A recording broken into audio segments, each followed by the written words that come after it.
जिसका नाम है पाप मोचनी एकादशी। उसी के पारण के बारे में हम आपसे चर्चा कर रहे हैं। मंजू घोषेत विख्याता भावम तस्य वितन्वती। मंजू घोषा नाम की अप्सरा का कैसे उद्धार कल्याण हुआ, इस एकादशी में चर्चा की गई। वो मैं सब बोलूंगा नहीं, क्योंकि मैंने वीडियो के माध्यम से पहले आपको बोल दिया है। इस वीडियो में मैं यही चर्चा कर रहा हूं कि पारण व्रत का जरूर कीजिए। कोई भी व्रत का पारण करते हैं, जान अनजान में कोई भी अपराध हो जाता है, कहीं किसी भी प्रकार का भगवत दोष हो जाता है, तो पारण करने से उसका प्रायश्चित। पहले तो पारण करने की विधि समझ लीजिएगा।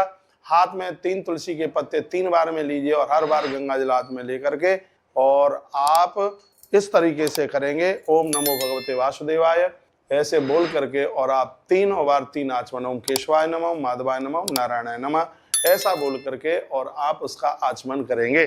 तुलसी पत्र उसमें जरूर डालिएगा। यदि प्रदोष दूसरे दिन पड़ता है तो उस दिन चावल मुख में डालकर अपना व्रत खोलिए, आंवला मुख में डाल करके अपना व्रत खोलिए। तुलसी पत्र गंगा जल से तो यह होता ही है, पारण होता ही है। तो पारण जरूर अवश्य में आप करें।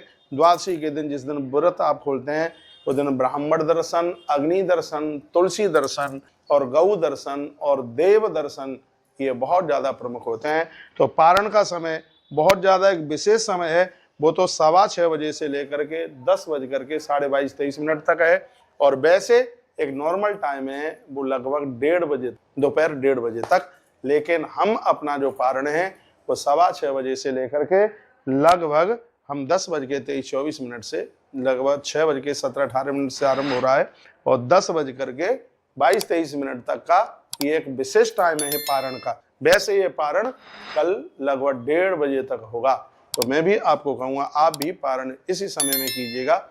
मैं कहूँगा रोजाना आप 4 बजे पीते हैं पानी, 5 बजे पीते हैं, लेकिन 11 का जिस दिन पारण होता है तो आप जल पारण करने के बाद ही पीजिए। तो मैं कहूँगा 6:17-18 से आप 10:22-23 के बीच में पहले इसका पारण कर लीजिए तुलसी गंगा जल के साथ। फिर आप जो जल लेते हैं, फल खाते हैं, दूध पीते हैं, चाय पीते हैं, जो भी लेते हैं उसके बाद ही लीजिए। बहुत बहुत धन्यवाद। ऐसे हमारे साथ जुड़े रहिए। मुझे विश्वास है कि मेरी हर वाणी हर भाषा आपकी समझ में जरूर आएगी। ये पारण 26 तारीख का मैंने पारण बताया है। अब जो 26 तारीख को व्रत कर रहे हैं उनका पारण का टाइम कब है मुझे नहीं पता, क्योंकि मैं 26 को व्रत कर नहीं रहा हूँ। वैसे मैं अन्न नहीं खाता तो 365 दिन का व्रत है, लेकिन जब एकादशी की जब बात है तो हमारी एकादशी 25 तारीख की ही है। तो इसलिए हमने आपको 25 तारीख को जो एकादशी का व्रत कर रहे हैं उनका पारण 26 तारीख को यानी 26 मार्च को सुबह 6:17 साढ़े 17 से आरंभ है, और 10:22 साढ़े 22 लास्ट 23 तक का एक विशेष टाइम है। और वैसे पारण का टाइम दोपहर 1:30 बजे तक का है 26 तारीख को। तो आप इसी समय में आप कर लीजिए। बहुत बहुत धन्यवाद ऐसे हमारे साथ